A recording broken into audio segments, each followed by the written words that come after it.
Lorsque les gens le croisaient, des choses étranges se passaient. Certains s'arrêtaient, alors que d'autres lui riaient au nez.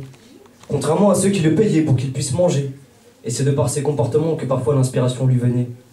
Alors que certains étaient choqués, un homme s'arrêta. Stupéfait par la réalité de ses phrasés, il l'écouta. Au début, apeuré par ce qu'il voyait, il le méprisa. Puis se sentant touché, à la fin, il s'indigna. Je me rappelle de ce Vega qui jouait de la guitare, qui avait un talent au bout des doigts qu'il utilisait tous les soirs. Il voguait ici ou là et voulait chanter dans un bar. Il aurait tout donné pour ça, malgré son allure de clochard. C'est ainsi qu'il imagine que commence sa vraie aventure. Celle d'un gars qui dans la rue chante que la vie est dure. Et après avoir signé ce que d'autres appelleraient un petit contrat, il se vit offrir l'entrée d'un café-concert, comme le Bacoa, pour que les gens le voient. C'est ainsi que dans ses soirées, il se régala, intimidé par ce métier qu'il ne connaissait pas.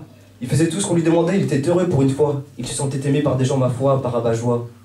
Je me rappelle de ce vieux gars qui jouait de la guitare, qui avait un talent au bout des doigts qu'il utilisait tous les soirs. Il voguait ici ou là, il voulait chanter dans un bar, il aurait tout donné pour ça malgré son allure de clochard et de froussard.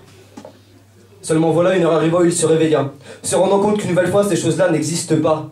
Alors il se leva, marcha, puis dans une flaque d'eau se regarda, puis se dit en baissant les bras, ce jour n'est toujours pas pour moi.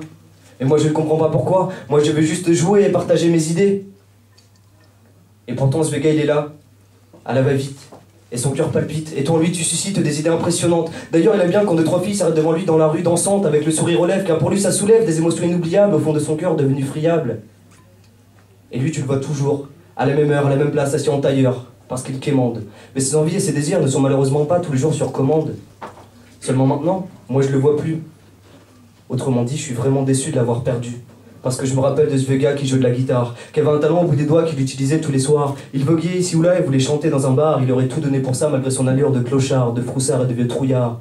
Ce soir devant vous, il aurait bien aimé être posé avec sa petite guitare en train de gratter, comme moi, comme je tape l'impro. Lui c'était juste un clodo. Seulement voilà maintenant lui, sa vie nous la raconte de tout là-haut, pendant que nous on la vit tout en bas. Mais quand on passe devant lui, on lui sort même pas un mot. Merci.